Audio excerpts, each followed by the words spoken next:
സ്റ്റഡീസിന്റെ exam കഴിഞ്ഞു. Literally exam നമ്മൾ തൂക്കിയിട്ടുണ്ട്. അതിൽ ആർക്കും സംശയമൊന്നും വേണ്ട. നമ്മുടെ ഷോ ക്വസ്റ്റ്യൻ ലൈവ് മാത്രം കണ്ടുപോയ കുട്ടിയാണെങ്കിൽ, കണ്ട് പഠിച്ചു പോയ കുട്ടിയാണെങ്കിൽ 72 മാർക്ക് ഉറപ്പാണ്. 72 മാർക്കിൽ കൂടുതൽ എന്താണെങ്കിലും ആ കുട്ടി സ്കോർ ചെയ്തിരിക്കും. അത് ഷുവർ ആയിട്ടുള്ള കാര്യമാണ്. അപ്പൊ A+ ഷുവർ ആയിരുന്നു. മോർണിംഗ് ബൂസ്റ്റർ ഉണ്ട്, പക്ഷെ എന്നാൽ പോലും മോർണിംഗ് ബൂസ്റ്റർ പോലും കാണണമെന്നില്ല. നമ്മുടെ ഷോ ക്വസ്റ്റ്യൻ മാത്രം കണ്ടുപോയി കഴിഞ്ഞാൽ തന്നെ ഇത്രയും മാർക്ക് മേടിക്കാവുന്നതേ ഉള്ളൂ. ക്വസ്റ്റ്യൻ പേപ്പർ കണ്ടപ്പോൾ ഞങ്ങളും അത്രയും സാറ്റിസ്ഫൈഡ് ആയിരുന്നു. കാരണം നമ്മൾ ഡിസ്കസ് ചെയ്ത ക്വസ്റ്റ്യൻസ് തന്നെ വരുന്ന കണ്ടപ്പോൾ നിങ്ങളെപ്പോലെ തന്നെ ഞങ്ങളും എക്സൈറ്റഡ് ആയിരുന്നു ക്വസ്റ്റ്യൻ പേപ്പർ കണ്ടപ്പോൾ. പിന്നെ അതിൻ്റെ അകത്ത് നമ്മൾ ഡിസ്കസ് ചെയ്യാതെ ക്വസ്റ്റ്യൻ ആയിട്ട് സെപ്പറേറ്റ് ഒരു ക്വസ്റ്റ്യൻ പോലെ ഡിസ്കസ് ചെയ്യാത്ത 2 എണ്ണം ചോദിച്ചിട്ടുണ്ട്. ഇല്ല എന്ന് പറയുന്നില്ല. അത് നമ്മുടെ പ്രൈവറ്റ് കമ്പനിയുടെ ഫോർമേഷൻ അല്ലെ. പ്രൈവറ്റ് കമ്പനിയുടെ ഫോർമേഷൻ എന്ന് പറയുന്നത് ജസ്റ്റ് ഞാൻ പറഞ്ഞു പോവുകയാണ് ചെയ്യുന്നത്. നിങ്ങളുടെ ഇതും കൂടെ നോക്കണം. പ്രൈവറ്റ് കമ്പനി ഫോം ചെയ്യുകയാണെങ്കിൽ 2 സ്റ്റേജേ ഉള്ളൂ. അങ്ങനെ ജസ്റ്റ് പറഞ്ഞു പോവായിരുന്നു. അത് നിങ്ങൾക്ക് എഴുതാവുന്നതേ ഉള്ളൂ. വലിയ മാർക്കിന് ക്വസ്റ്റ്യനും അല്ലാതെ. പിന്നെ ഉള്ളത് എക്സ്പോർട്ട് പ്രൊസീജിയർ ആണ്. അതിൽ നിന്ന് ക്വസ്റ്റ്യൻ വരില്ല എന്ന് തന്നെയായിരുന്നു വിചാരിച്ചത്. പക്ഷെ അതിൽ നിന്ന് ചോദിച്ചു. പക്ഷെ 3 മാർക്കിനാണ് ചോദിച്ചത്. അപ്പോൾ ഇമ്പോർട്ട് പ്രൊസീജിയർ ആയിരിക്കും കുറച്ചുകൂടി ചാൻസ്. കാരണം എക്സ്പോർട്ട് പ്രൊസീജിയേഴ്സ് ഒന്നും ഇതുവരെ ചോദിച്ചിട്ടില്ല. PYQസിലൊന്നും ഞാൻ കണ്ടിരുന്നില്ല. പക്ഷെ അത് ചേഞ്ച് എന്നുള്ള രീതിയിലാവും അവർ എടുത്തിട്ടുണ്ടായിരുന്നു. അത് ഞാൻ വിചാരിച്ച ക്വസ്റ്റ്യൻ ആയിരുന്നില്ല. ഓക്കെ, അപ്പോൾ അത് ഞാൻ അവിടെ മെൻഷൻ ചെയ്യാതെ ഇരുന്നിട്ടുണ്ട്. എക്സ്പോർട്ട് പ്രൊസീജിയർ കാര്യമായിട്ട് നോക്കണ്ട, അല്ലെങ്കിൽ അത് അങ്ങനെ ചോദിക്കാറില്ല. പക്ഷെ എന്നാലും നമുക്ക് ഒരു ഏകദേശം ഐഡിയ വെച്ചൊരു 3-4 പോയിന്റ്സ് എഴുതാൻ പറ്റുന്ന 2 ക്വസ്റ്റ്യൻ ആണെങ്കിൽ നിങ്ങൾക്ക് എഴുതാൻ പറ്റുന്ന 2 ക്വസ്റ്റ്യൻസ് ആയിരുന്നു. ഭയങ്കര ഡിഫിക്കൽട്ട് ആയിട്ടുള്ള ക്വസ്റ്റ്യൻസേ ആയിരുന്നില്ല. ഓക്കെ, അപ്പോൾ വെറുതെ ഞാൻ തൂക്കി എന്ന് പറയല്ല, വിത്ത് എവിഡൻസ് ആണ് കാണിക്കാൻ വേണ്ടി പോകുന്നത്. ആദ്യത്തെ ക്വസ്റ്റ്യൻ ബിസിനസ് റിസ്ക്. നമ്മൾ കറക്റ്റ് ഡിസ്കസ് ചെയ്താണ് എന്താണ് ബിസിനസ്സിലെ റിസ്ക് എന്നുള്ളത്.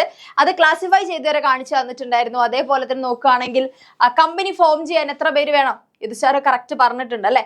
പിന്നെ അതേപോലെ തന്നെയാണ് നമ്മൾ ഡിപ്പാർട്ട്മെന്റൽ അണ്ടർടേക്കിങ്ങിന്റെ എക്സാമ്പിൾസ്, കറക്റ്റ് റെയിൽവേ, ടെലിഗ്രാഫ്. അത് മാത്രമല്ലാതെ എക്സാമ്പിൾസ് ഇതേപോലത്തെ ഒരു ക്വസ്റ്റ്യൻ, അതായത് ഡിപ്പാർട്ട്മെന്റൽ അണ്ടർടേക്കിങ്ങിന്റെ എക്സാമ്പിൾ തിരഞ്ഞെടുക്കൂ എന്ന് പറഞ്ഞിട്ട് നമ്മൾ ചോദിച്ചിട്ടുണ്ടായിരുന്നു അല്ലേ. ക്ലിയർ അല്ലേ? പിന്നെ അതേപോലെ റെയിൽവേ എന്ന് പറയുന്നത് ഏതാണ്, പിന്നെ അതേ ക്വസ്റ്റ്യൻ ചോദിച്ചിട്ടുണ്ട്. Features of service. അങ്ങനെ നമ്മൾ ചോദിച്ച ക്വസ്റ്റ്യൻസ് തന്നെയാണ് അദ്ദേഹം വന്നിട്ടുള്ളത് അല്ലെ. പിന്നെ മാച്ച് ദ ഫോളോയിങ് ലൈവിന് ഞാൻ നിങ്ങൾക്ക് തന്ന അതേ മാച്ച് ദ ഫോളോയിങ് ആണ് നിങ്ങൾക്ക് ചോദിച്ചിട്ടുള്ളത് അല്ല. മാച്ച് ദ ഫോളോയിങ്ങിന്റെ ക്വസ്റ്റ്യൻ എവിടെയായിരുന്നു ആ ക്വസ്റ്റ്യൻ? അതൊരു 6 മാർക്കോ 5 മാർക്കിന്റെ അടുത്ത് വരുന്ന ക്വസ്റ്റ്യനും ആയിരുന്നു. അതാണ് അതിലും വലിയ കാര്യം. ഓക്കെ, അതാ മാച്ച് ദ ഫോളോയിങ് അല്ലേ. അത് ഇൻഷുറൻസ്, ഫിനാൻസ്. കറക്റ്റ് നോക്കിക്കേ. ഫിനാൻസ് എന്ന് പറയുമ്പോൾ ഏതാണ്? ഇൻഷുറൻസ്. അതേപോലെ നോളജ്. ഇതെല്ലാം അഡ്വർടൈസ്മെന്റ് കറക്റ്റ് മാച്ച് ചെയ്ത് നമ്മൾ ക്വസ്റ്റ്യൻസിൽ ഡിസ്കസ് ചെയ്തു പോയ അതേ മാച്ച് ദ ഫോളോയിങ് ആണ് ചോദിച്ചത്. അത്യാവശ്യം മാർക്കിന്റെ ക്വസ്റ്റ്യൻ ആയിരുന്നു അല്ലെ. 30 മാർക്ക് 30ാമത്തെ ക്വസ്റ്റ്യൻ ആയിരുന്നു. അപ്പൊ അത്യാവശ്യം നല്ല മാർക്ക്, 5 മാർക്കിൽ കൂടുതൽ, 5 മാർക്കിന്റെ അടുത്തുള്ളതാണ് അല്ലെ. അപ്പൊ ആ ഒരു ക്വസ്റ്റ്യൻ ഒക്കെ നിങ്ങൾക്ക് നോക്കിയാൽ തന്നെ മനസ്സിലാവും നമ്മൾ എത്രമാത്രം ക്വസ്റ്റ്യൻസ് ഡിസ്കസ് ചെയ്തിട്ടുണ്ടെന്ന്. പിന്നെ ഞാൻ പറഞ്ഞല്ലോ ഓൾറെഡി നമ്മൾ ഡിസ്കസ് ചെയ്യാതിരുന്നത്, സെപ്പറേറ്റ് ക്വസ്റ്റ്യൻ ആയിട്ട് ഡിസ്കസ് ചെയ്യാതിരുന്നത് ഇതായിരുന്നു അല്ലെ.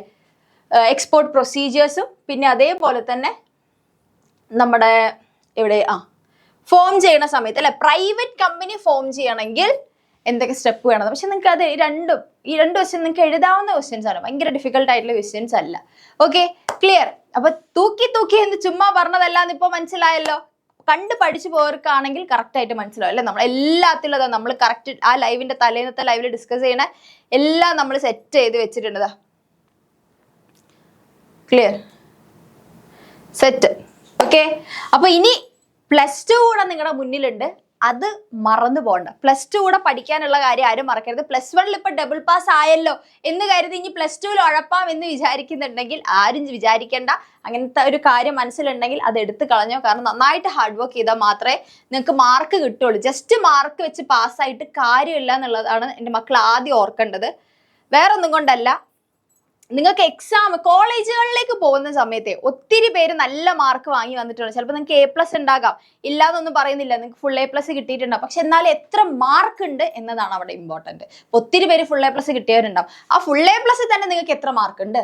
അപ്പം അതുകൊണ്ട് നല്ല മാർക്കോട് കൂടെ വേണം എന്ത് വാങ്ങിക്കാൻ വേണ്ടിയിട്ട്, A+ വാങ്ങിക്കാൻ വേണ്ടി. ജസ്റ്റ് 72 A+ അങ്ങനെയല്ല, ഒരു 79, 80 ഇങ്ങനെയൊക്കെ A+ കിട്ടുമ്പോഴേ അതിന് വാല്യൂ ഉണ്ടാവുള്ളൂ. അപ്പോൾ പ്രത്യേകം ശ്രദ്ധിക്കുക. അപ്പോൾ നന്നായിട്ട് തന്നെ ഇനിയുള്ള എക്സാംസിന് വേണ്ടി പ്രിപ്പയർ ചെയ്യുക. All the very best. Happy learning. Keep learning. ചച്ച ബൈ ബൈ.